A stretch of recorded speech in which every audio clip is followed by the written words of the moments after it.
to the channel, fool. Thank you guys for tapping in. Don't forget to share, like, and subscribe if you like videos like this. I don't think the Roman Empire fell. I think it became a church. I think the Rome fell, but the Roman Empire became the church. Where's all the money from the Roman Empire? Vatican. In the basement of the Vatican is where it is. So Roman Empire became a church. British Empire became a bank. Vatican is the ruler, London is the bank, and Washington, D.C. is the army. What about that?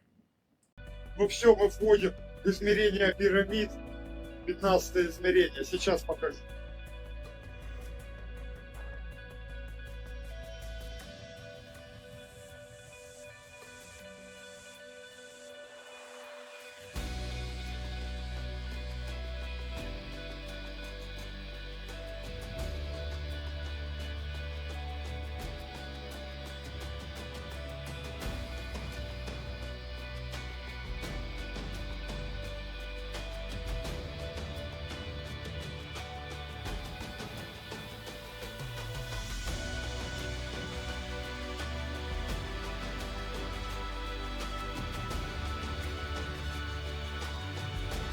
Вот в измерение пирамид.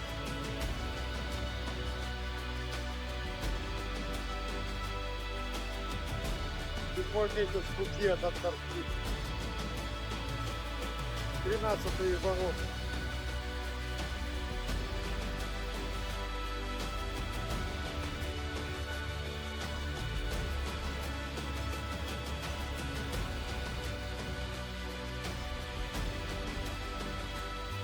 And it just showed us the 15th dimension in Antarctica.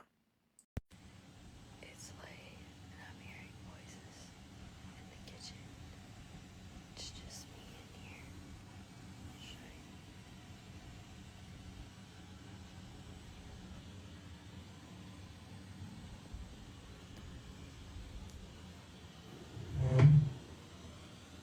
It sounds like something's banging over by the washer. Scared? But why would she make us go first?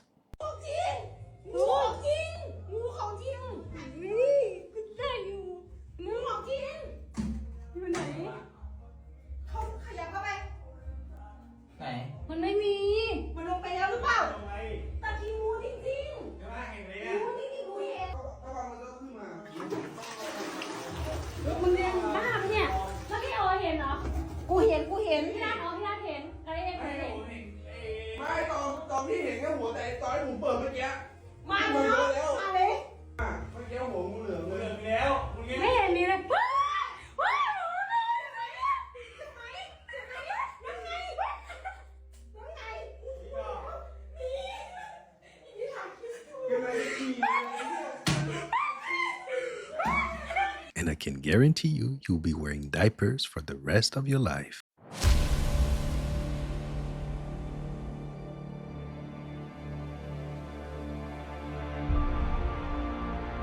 And the funny part, everyone's saying plasmoids, but nobody knew this word a week ago. So the Sphinx is like a gate. It's like a gateway. It's guarding an entire subterranean area underneath it. We know that there are 4 entrances, 4, underneath the Sphinx. There's one under the left paw. There's one on the top of the head, and you can see it. It's capped off on top. There's one on the back side, and then there's another one on the other sides of the Sphinx. Has anybody gone down there and tried to verify? Well, this is the story. And in the 90s, when they found these massive voids, and it's not just under the Sphinx, it's under the Great Pyramids as well. They all connect.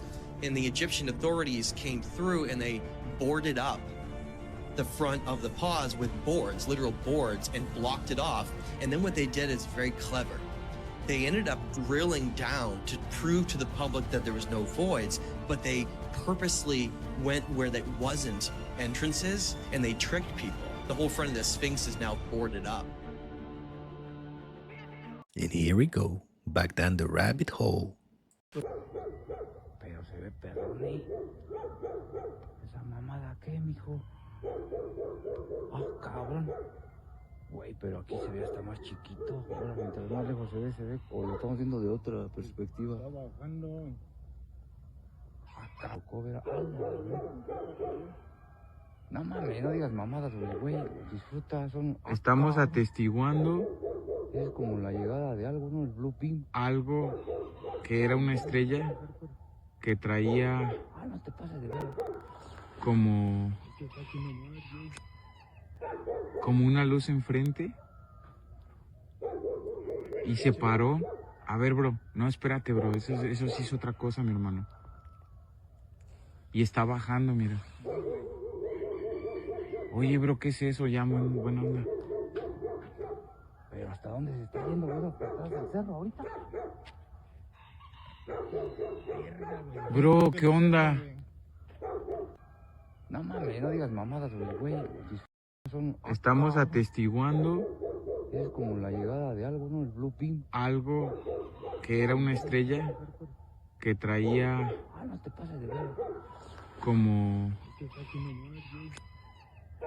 como una luz enfrente y se paró.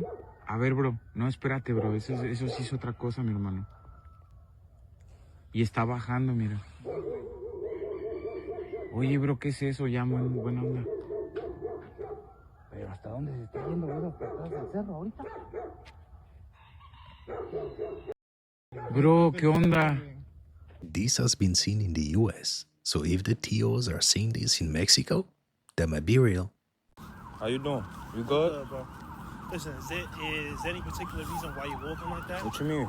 Like you just keep on shielding It's the cold outside of your outside. body. Nah, but What the you way mean? you're holding your hands inside your pocket like that. I'm cold. What do you mean? I'm cold. What's up? You okay? I'm good, man. I'm fine. I'm Alright, just why you walking with following me for? I'm not following. I'm just walking with Y'all going down one-way streets? What are y'all doing?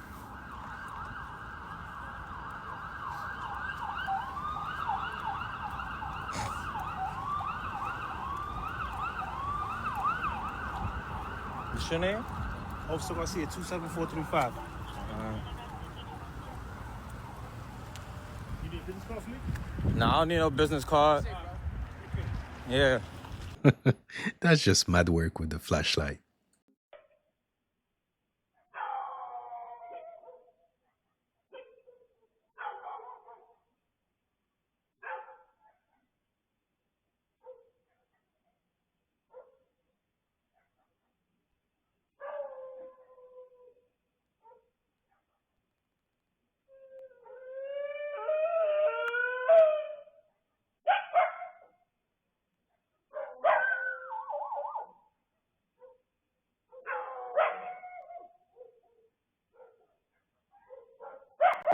That tone of barking, fam, is definitely a sign of something out of this world.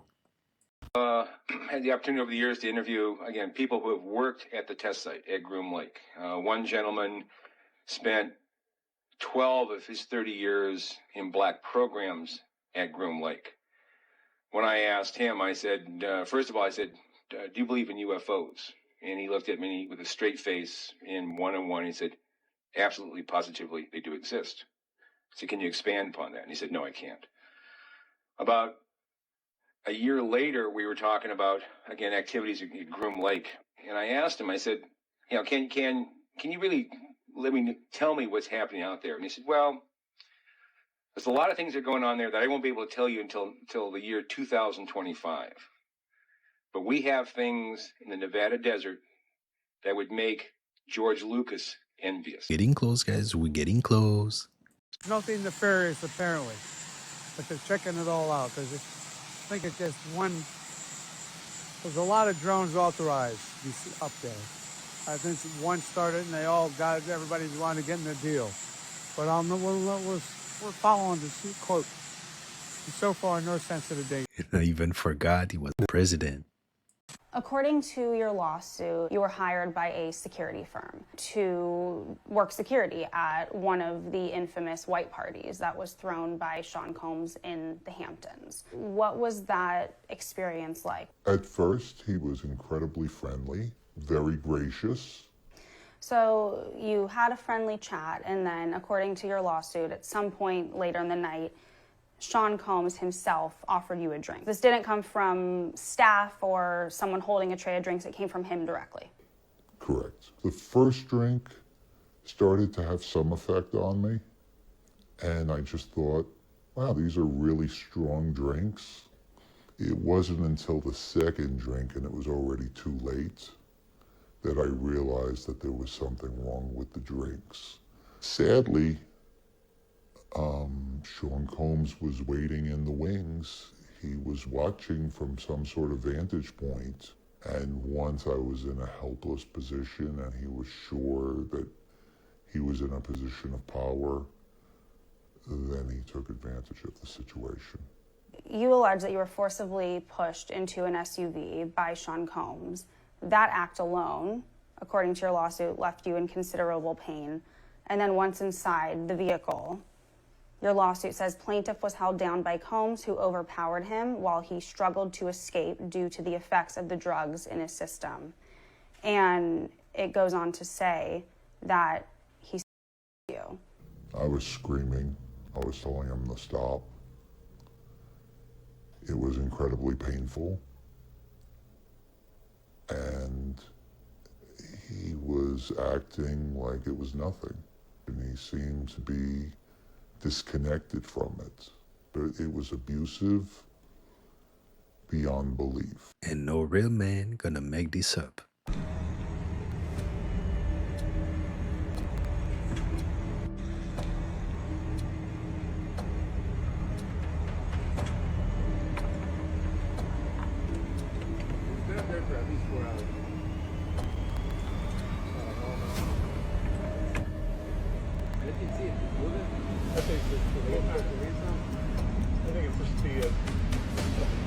I've never seen a drone like that.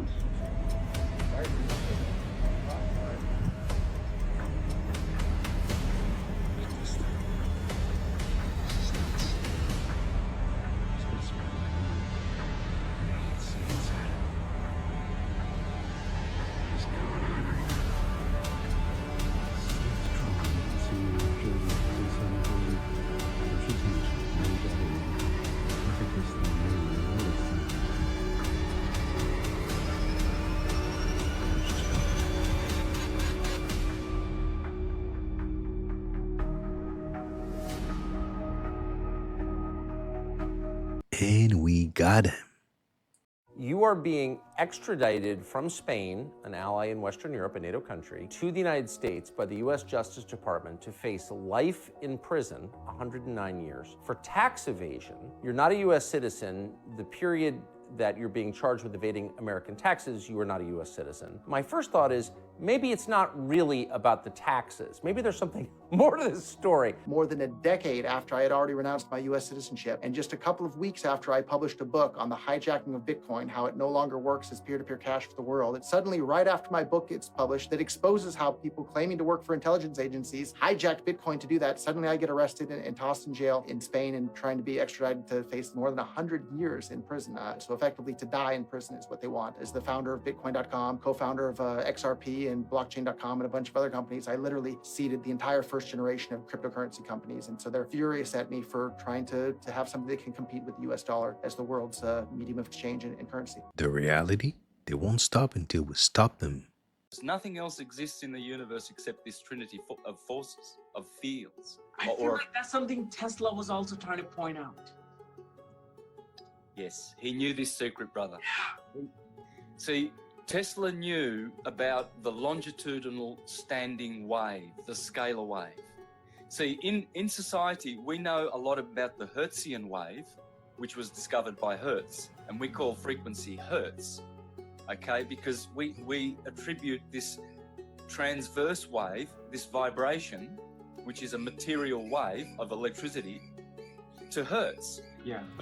But Tesla's wave was like this. It was a pulse, a horizontal pulse, and that's magnetism.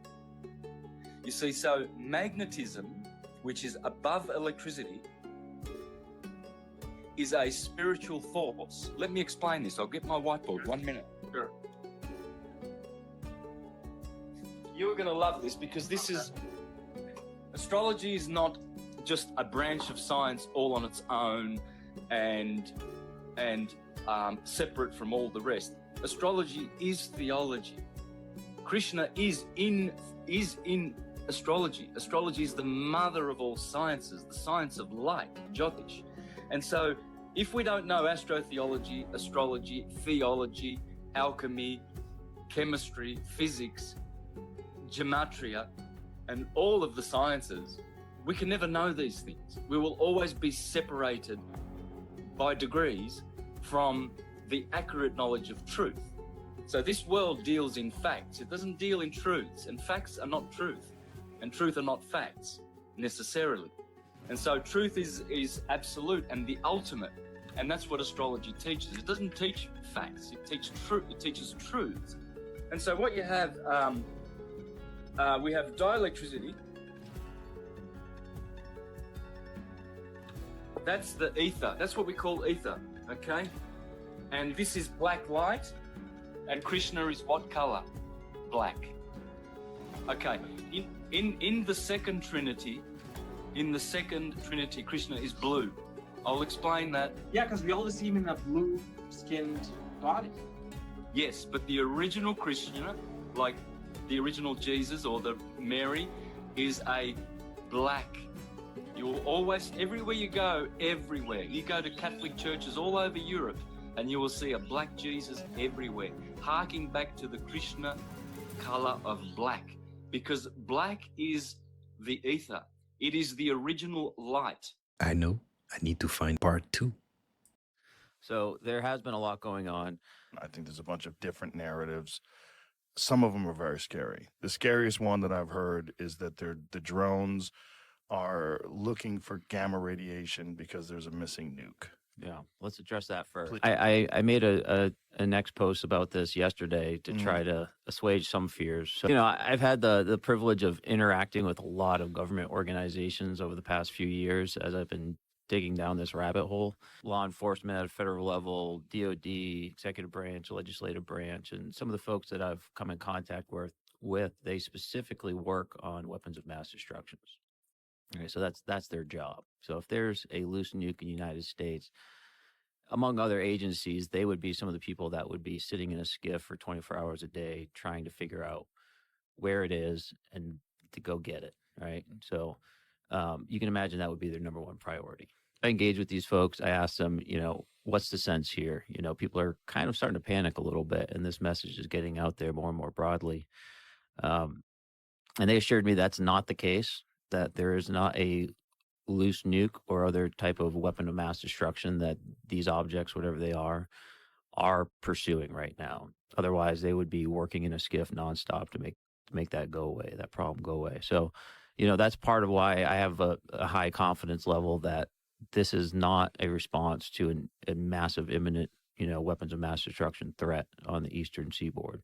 Although this is I think a dangerous and scary situation that's going on right now, at least from that particular angle, that's not the indications I'm receiving. Just don't drink that Kool-Aid. Not yet. Does this haunted building in Galveston have a ghost's face on it? We went there to find out. This is a picture of the supposed ghost face, and it's on the side of the building.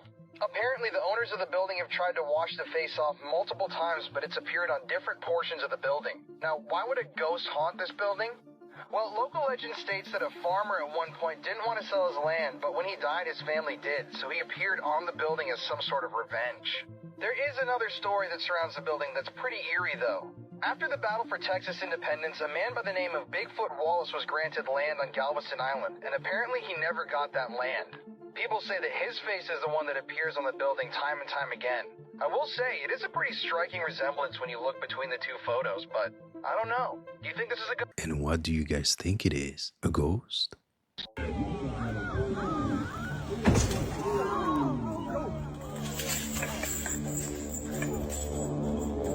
Who parked that damn van? Have you heard of a book called The Kabbalion? No. Well, this should be right up your street. The Hermetics were Egyptians.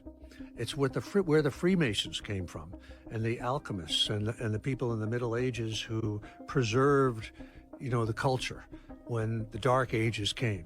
And the Hermetics comes from Hermes Trismegistus, Hermes thrice great, who was supposedly the wisest man or avatar or god from the Egyptian period. and the Kabbalion was their book. I don't know if the actual Kabbalion still exists.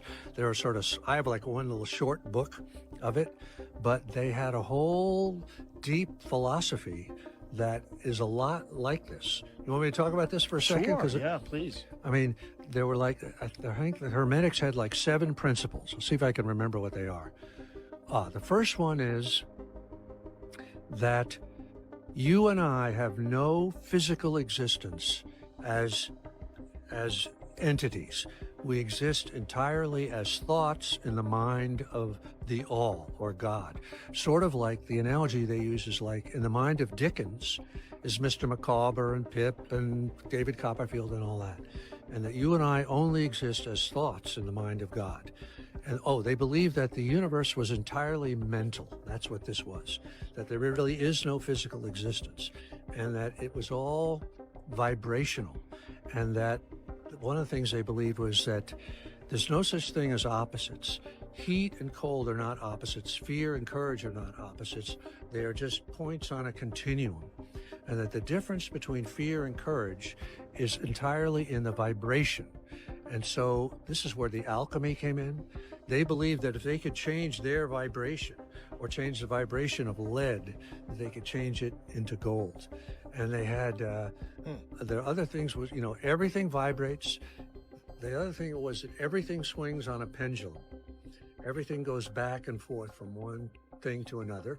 And they also believe that everything is male and female, that everything is created comes from the union of male and female in the highest levels. And let's marinate on it. It was like I was dragged to them. Yeah. Like the last one I was dragged to was Naomi Campbell's birthday party, which was I'm sure that was... it was insane. Yeah. It was with Dave Chappelle. So Dave and I Okay. were at the Comedy Store, and, Dave knows everybody. And Yes, Dave's like, yeah. hey, man, there's a party up in the hills. You want to go?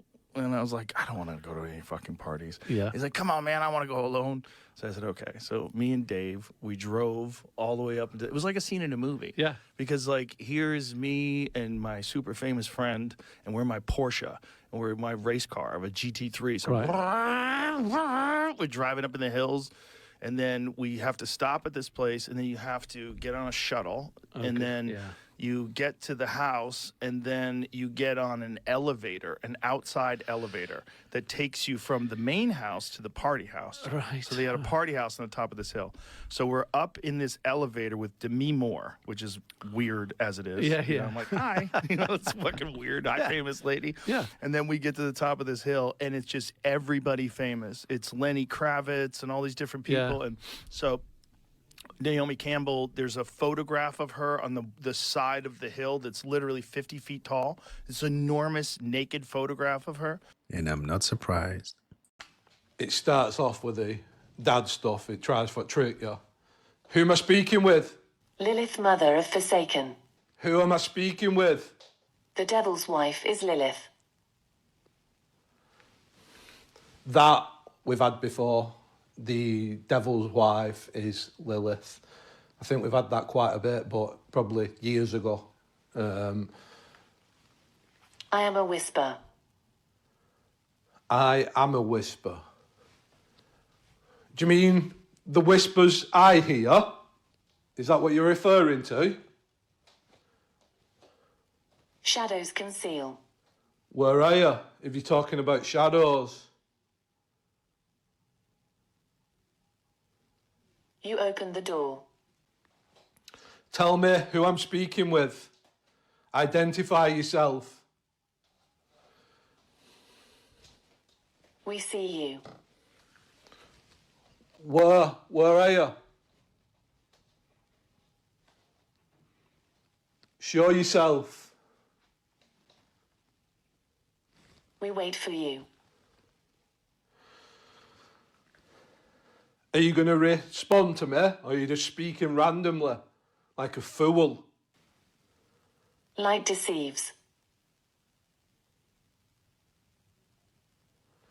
The light is everything. God is the light. Hell, you are free. Hell, you are free.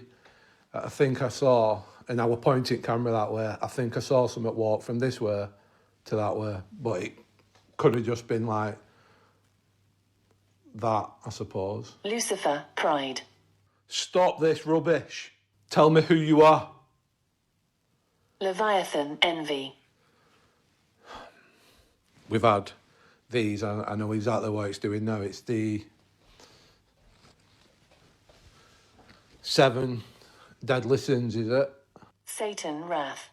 Go on, carry on. This is very interesting. Come on, quicker. Asmodeus, lust. I'm definitely getting that sense that there is something here. Beelzebub, gluttony.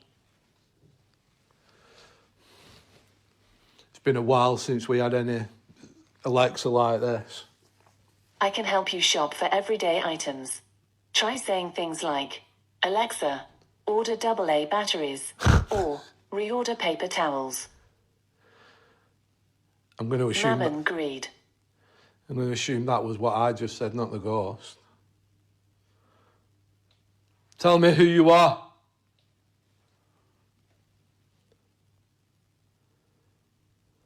Belphegor, sloth. I think that's 7. Well done. Is Satan here with me? We will never stop. Is Satan here? Is Satan in these walls? Through Alexa.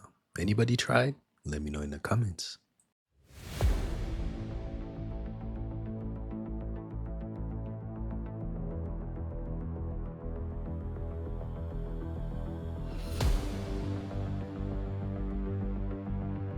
And we've been played twice.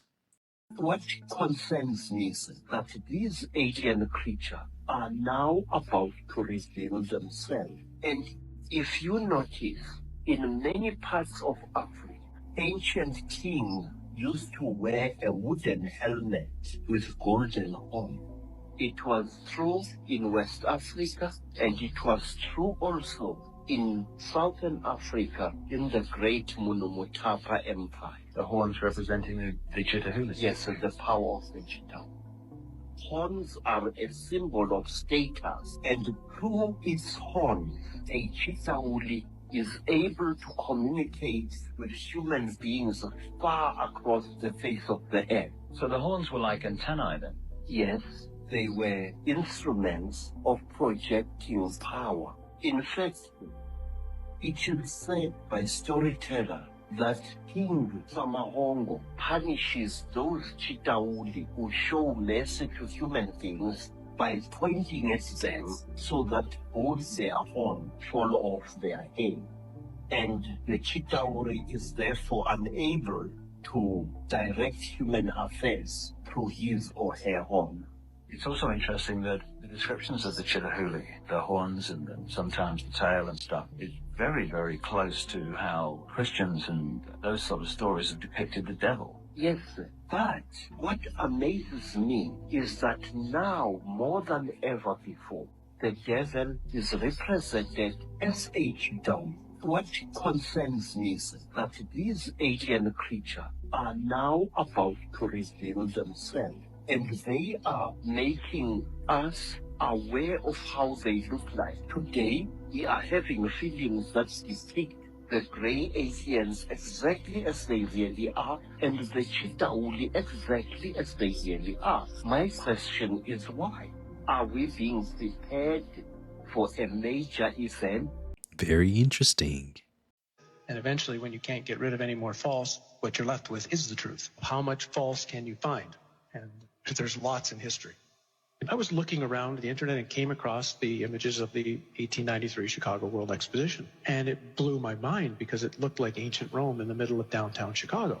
And as I looked at it further, well, here's another one in Philadelphia. Here's another one in St. Louis, in Buffalo, in San Francisco. And then as soon as they were done, they tore them all down and threw them in the garbage. That just told me there's something wrong with all of these. The story of the expositions is a gigantic lie. And I think it's so huge of a lie because I think they're right at a bridge point when so many things about the 1800s that seem strange and weird, right as this sort of period ends of unbelievable strangeness, and all of a sudden these fairs spring up all over the world with impossible buildings we're talking about, which are colossal structures. Chicago built 700 acres of fair in supposedly less than 2 years.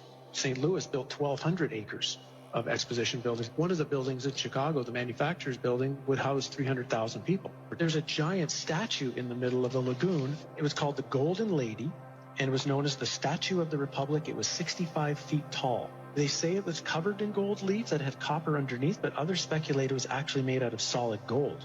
So you're talking 65-foot high, potentially solid gold statue. We're talking giant structures and looking like ancient Rome with towers and domes and columns and the most fine, ornate pieces to them in these record, unbelievable times. Then as soon as they're done, chuck them in the garbage. Like Jackson Park is a swamp. So supposedly they had to drive down tens of thousands of wooden stakes in order to support the weight of everything. They dug out massive lagoons, lakes. They had a canal system that ran through the entire exposition. They also had an above-ground electric train. An electric train, well, where's the electricity coming from? That's running around the park. They had a moving walkway down by the shore. Not enough people are asking, where does this technology come from? Just to frame it, if I'm not mistaken, the Chicago Fair was the first time people had seen electric light. Tesla's the one who got the electricity contract for the Chicago Exposition, and it was certainly more than all of the lights anyway that were in New York City at the time were at the Chicago Exposition. Now, it must have been mind-blowing for most of those people who had only seen gaslight or candlelight at night to see that city lit up in such a way. Again, count the way it's 1901. We are told, whether it's true or not, the idea of being able to electrically do anything hasn't been around that long. And this fair is bizarre. This is supposed to be Tesla's fair, where he managed to somehow move electricity from Niagara Falls to Buffalo for the fair. No one's really explained how he actually did that. And at the middle of the fair is a 395-foot-high electrical tower, on top of which, of course, is a female golden statue called the Goddess of Light.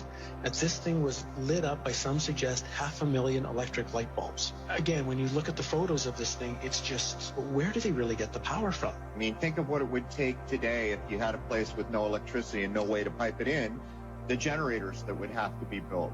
For example, there's a building that went up for the Barcelona exposition in 1888. It was claimed to be the fastest built building in the world, 5,000 square meters, capacity for 2,000 guests, 600 rooms, 30 apartments, and it was supposed to be built in 53 days. This is supposed to be a time of horse and buggy.